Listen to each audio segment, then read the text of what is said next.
नमस्कार दोस्तों, एक बार फिर से स्वागत है आपका कल के बाज़ार के लिए। तो दोस्तों, जिस प्रकार से पिछले हफ्ते में गिरावट का माहौल देखने को मिल रहा है, तो सभी का ये मानना है कि मंदी बहुत ज़ोर से आएगी और मंदी की खबरों के चलते बाज़ार में बहुत भयंकर गिरावट रहने वाली है।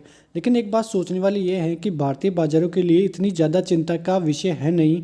यदि मंदी आती भी है तो भारतीय बाज़ारों के लिए कंजम्पशन के बेहतर मौके मिलेंगे, क्योंकि भारतीय बाज़ार जो है, कहीं से भी जो इन्वेस्टमेंट आएगा तो वो भारतीय बाज़ारों को बहुत तगड़ा सहारा देता हुआ नजर आएगा। लेकिन बाज़ार में ये ओवरफ्लो और जो ये बातें निकल कर सामने आ रही हैं बड़े बड़े जो इन्वेस्टर्स हैं उनके द्वारा, और जो आईएमएफ की चीफ द्वारा, और जो फेड की जो चेयरमैन है उनके द्वारा, और आरबीआई के गवर्नर ने भी जो मंदी का जो बयान दिया है, उनके चलते भारतीय बाज़ारों में जैसा गिरावट का माहौल देखने को मिल रहा है। लेकिन इतनी ज़्यादा बड़ी चिंताएं भारतीय बाज़ारों के लिए अभी निकल कर सामने नहीं आ रही है। लेकिन फिर भी भारतीय बाज़ार जो है ओवरबॉट में चले गए थे। लेकिन इतना जो गिरावट था भारतीय बाज़ारों के लिए अच्छा भी है एक तरह से, क्योंकि यदि थोड़ा सा भी सही खबर आएगी भारतीय बाज़ारों के लिए तो भारतीय बाज़ार इससे दोगुनी रफ्तार से जो है ऊपर जाने की बहुत तगड़ी कोशिश करेंगे। तो भारतीय बाज़ारों के लिए जो जो ओवरबॉट हुआ मार्केट अब हल्का होता हुआ नजर आया है, और भारतीय बाज़ार 17,850 के लगभग अभी दिखाई दे रहे हैं।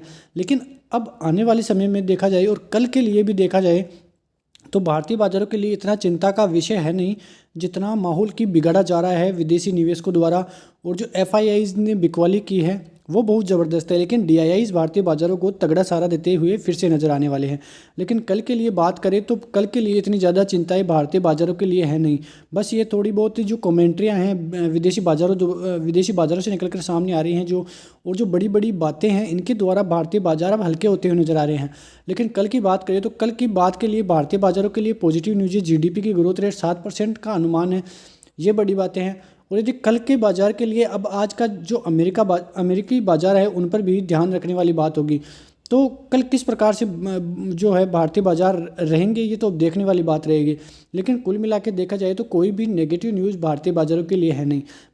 बस यदि कल भारतीय बाज़ार जो है गैप अप ओपनिंग होके यदि अपना 17,800 का लेवल तोड़ते हुए फिर से नज़र आते हैं, तो फिर से बाज़ारों के लिए एक चिंता का विषय यह हो जाएगा कि भारतीय बाज़ार के लिए अच्छा सपोर्ट 17,600 का चला जाएगा। लेकिन यदि भारतीय बाज़ार 18,000 से ऊपर फिर से जाते हुए दिखाई देंगे तो भारतीय बाज़ारों में अच्छा मौका है एक बार फिर से खरीदारी करने का, क्योंकि जो ग्लोबल ट्रेड है वो ट्रेंड जो है अभी नेगेटिव बना हुआ है। और जो आप देखें डाउ जोन्स से अमेरिका, यूके, यूरोप, यहाँ पे जो महंगाई की दर है वो बहुत तगड़े तरीके से बढ़ती हुई नज़र आ रही है। और ब्याज दरों में ये बढ़ोतरी बहुत बड़ी चिंता का विषय बन रही है उन देशों के लिए।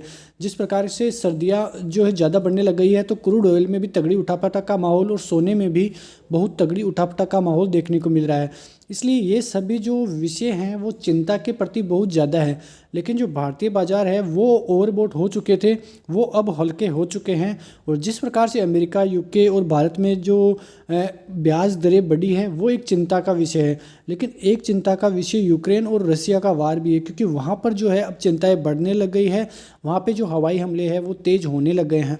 इस वजह से भी कभी भी वहाँ से भी एक जो है न्यूज़ आके बाज़ारों में तगड़ी गिरावट ला सकती है। वहीं देखा जाए तो चीन में जो कोरोना के हालात हैं वो अभी तक सही होते हुए नज़र आ रहे हैं नहीं आ रहे हैं, क्योंकि जो न्यूज़ें थी वो अब वहाँ की दब गई है। और भारतीय जो न्यूज़ चैनल्स है वहाँ पर भी अब इतना ज़्यादा खौफ जो चाइना की तरफ से नहीं आ रहा है। लेकिन जो खबरें दबाई जा रही है और जो अंदर की खबरें निकल कर सामने आ रही है कि वहाँ पे हालात अभी भी सही नहीं हुए हैं।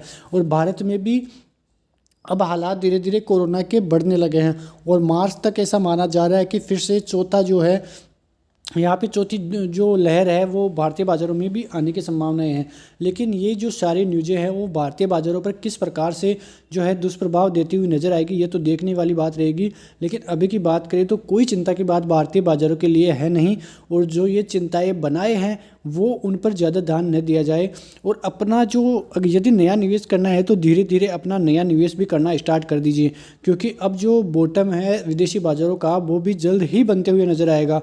और एक बार यदि रिवर्स चलना जो विदेशी बाजार रिवर्स चलना स्टार्ट हुए तो भारतीय बाजार जो है दुगनी रफ्तार से दौड़ना स्टार्ट करेंगे, और फिर आपको निवेश का और अच्छे निवेश का मौका नहीं मिलेगा। यदि कोई नया निवेश करना चाहता है तो अपना जो है नया निवेश स्टार्ट कर दीजिए अभी से। और धीरे धीरे यदि बाजार नीचे भी आता है तो यदि आपके पास 1 लाख है तो उसका 10% 20% अभी आप निवेश कर सकते हैं। बहुत अच्छा मौका है निवेश करने के लिए।